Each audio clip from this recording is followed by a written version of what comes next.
ఊహించుకోండి, ఒకప్పుడు సైకిళ్ల మీద, ఎడ్లబళ్లమీద రాకెట్ భాగాలను మోసుకెళ్లిన ఒక దేశం, అదే దేశం కొన్నేళ్ల తర్వాత ఒకే ఒక్క రాకెట్తో ఏకంగా 104 ఉపగ్రహాలను నింగిలోకి పంపి ప్రపంచ రికార్డు సృష్టించింది.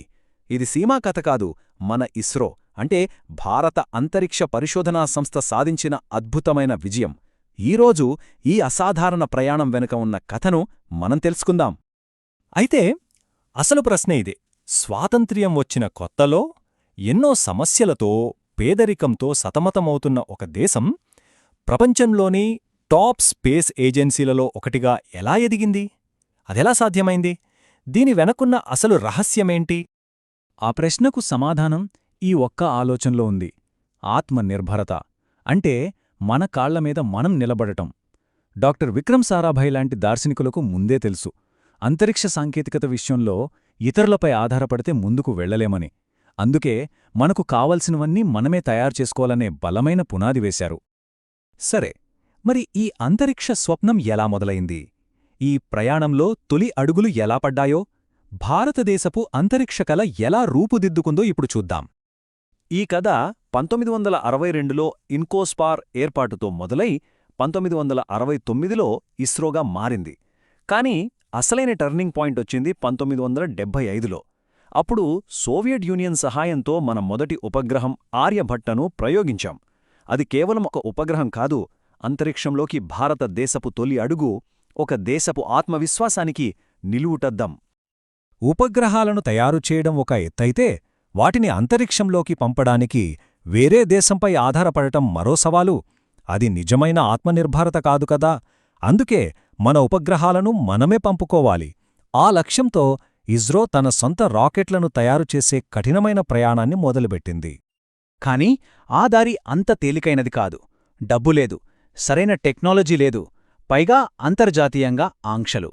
ఇలాంటి పరిస్థితుల్లో ఒక రాకెట్ను నిర్మించటమంటే దాదాపు అసాధ్యమనే చెప్పాలి. అందుకే సహజంగానే తొలి ప్రయత్నాలు ఫలించలేదు. ఇస్రో యొక్క మొదటి ప్రయత్నం ఎస్ఎల్వి అంటే శాటిలైట్ లాంచ్ వెహికల్. ఇది చాలా చిన్నది, కేవలం 40 కిలోల బరువును మాత్రమే మోయగలదు. కాని దాని ఉద్దేశం బరువులు మోయడం కాదు, రాకెట్ సైన్స్లో ఓనమాలు నేర్చుకోవడం. అదొక పాఠశాల లాంటిది. అనుకున్నట్టే 1979లో తొలి ఎస్ఎల్వి ప్రయోగం ఫెయిల్ అయింది. కాని మన శాస్త్రవేత్తలు కుంగిపోలేదు. ఆ వైఫల్యం నుండి పాఠాలు నేర్చుకుని, తప్పులను సరిదిద్దుకుని, కేవలం ఒక్క ఏడాదిలోనే 1980లో అద్భుతాన్ని చేసి చూపించారు. రోహిణి-1 ఉపగ్రహాన్ని విజయవంతంగా కక్షలోకి పంపి, సొంత రాకెట్ టెక్నాలజీ ఉన్న అతి కొద్ది దేశాల క్లబ్లో భారత్కు స్థానం సంపాదించిపెట్టారు. ఎస్ఎల్వి తర్వాత వచ్చింది ఏఎస్ఎల్వి అంటే ఆగ్మెంటెడ్ శాటిలైట్ లాంచ్ వెహికల్. దీని కథ కూడా కష్టాలతోనే మొదలైంది. మొదటి 2 ప్రయోగాలు విఫలమయ్యాయి. కానీ ఇస్రో దృష్టిలో అవి ఓటముల కాదు, విలువైన పాఠాలు. ప్రతి వైఫల్యం భవిష్యత్తులో రాబోయే ఒక పెద్ద విజయానికి పునాదిరాయిగా మారింది. ఆ వైఫల్యాల నుండి నేర్చుకున్న పాఠాలే ఇస్రో చరిత్రలోనే ఒక లెజెండ్ సృష్టించాయి. ఏఎస్ఎల్వి అనుభవంతో ఇస్రో ఒక కొత్త, నమ్మకమైన రాకెట్ను తయారుచేసింది. అది భారత అంతరిక్ష చరిత్ర గతిని మార్చేసింది. దానిపేరే PSLV, polar satellite launch vehicle. దీన్ని ఇస్రో నమ్మిన బంటు అని పిలుస్తారు. ఎందుకో తెలుసా? ఈ చార్ట్ చూడండి, డజన్ల కొద్దీ విజయవంతమైన ప్రయోగాలు, వైఫల్యాలు చాలా చాలా తక్కువ. అందుకే చంద్రయానైనా, మంగళ్యానైనా, ఏ కీలకమైన మిషన్కైనా ఇస్రో నమ్మేది పిఎస్ఎల్వీనే. 104. ఒక్కసారి ఆలోచించండి, 104 ఉపగ్రహాలు ఒకే ఒక్క రాకెట్లో, ఒకే ప్రయోగంలో. 2017లో పిఎస్ఎల్వి సృష్టించిన ఈ ప్రపంచ రికార్డును అందుకోవడానికి చాలా దేశాలకు చాలా ఏళ్లు పట్టింది. సరే, పిఎస్ఎల్వితో చిన్న మధ్యతరహా ఉపగ్రహాల ప్రయోగంలో ఇస్రో కింగ్ అయిపోయింది. కాని మన అవసరాలు పెరుగుతున్నాయి.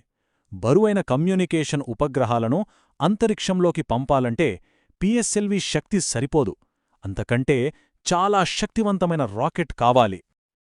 ఆ అవసరం నుండే పుట్టింది GSLV, geosynchronous satellite launch vehicle. దీని పనేంటంటే బరువైన ఉపగ్రహాలను భూమి నుంచి చాలా ఎత్తుకు తీసుకెళ్లి భూస్థిర కక్షలో పెట్టడం.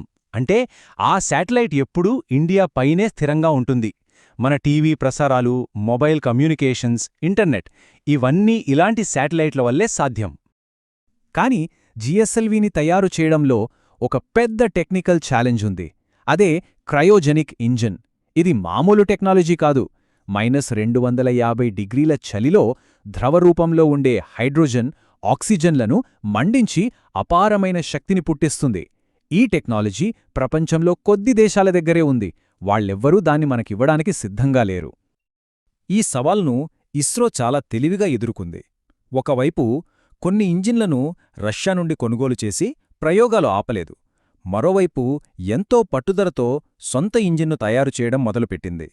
దశాబ్దాల కఠోర శ్రమ తర్వాత 2014లో పూర్తిగా మేడ్ ఇన్ ఇండియా క్రయోజెనిక్ ఇంజిన్తో జిఎస్ఎల్వి విజయవంతంగా నింగిలోకి ఎగిరింది. ఇది ఆత్మనిర్భరత ప్రయాణంలో మరో చారిత్రాత్మక విజయం.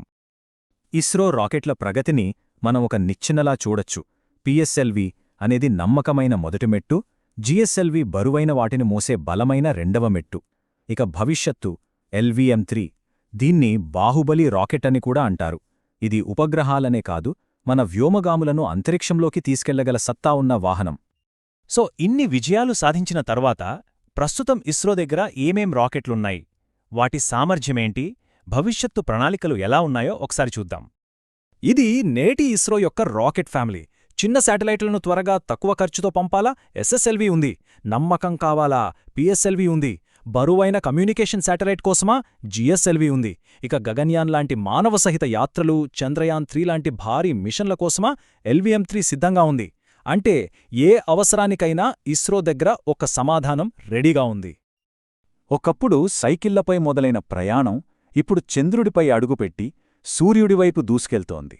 ఇన్ని విజయాలు సాధించిన ఇస్రో భవిష్యత్తులో ఇంకెన్ని విశ్వ అద్భుతాలను మనకు చూపించబోతోంది. దాని తదుపరి లక్ష్యమేంటి? ఆకాశమే హద్దు కాదని ఇస్రో మళ్ళీ మళ్ళీ నిరూపిస్తుందా?